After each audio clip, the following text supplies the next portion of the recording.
So what would you say to the person tonight who wrote, I can't believe in God who allows so much evil and suffering to happen in this world? Mm-hmm.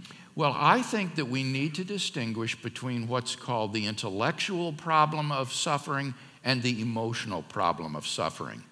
The intellectual problem of suffering concerns how to reconcile the existence of suffering with an almighty and all-loving God.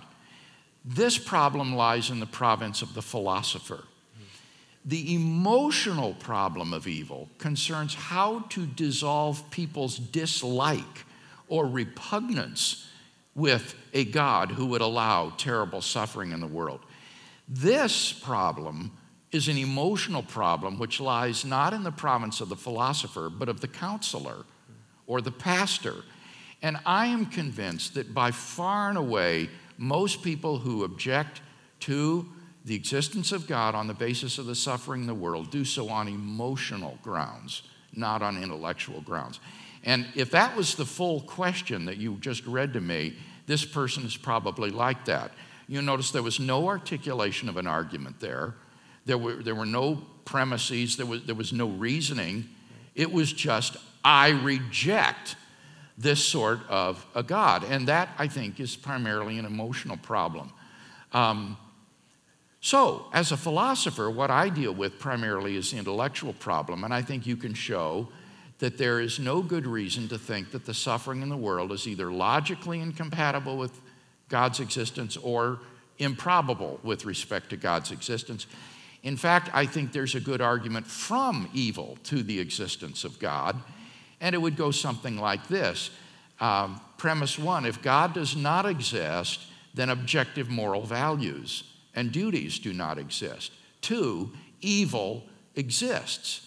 3, therefore, objective moral values and duties exist. Some things are really evil, therefore God exists. So while on a superficial level, evil seems to call into question God's existence, on a deeper level, evil actually proves God's existence.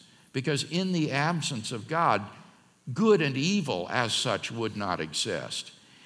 Now, with respect to the emotional problem of evil, I think that the solution to the emotional problem of evil is to be found in the suffering of Christ. If anyone could complain of innocent suffering, it would be Jesus Christ.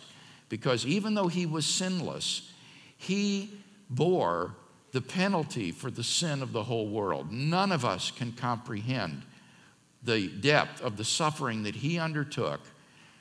And why? Because he loves us so much. And when we contemplate the extent to which he was willing to go out of his love for us, I think that can give us the emotional strength to bear the cross that he asks us to bear in this life until we go to be with him and have our reward finally in heaven.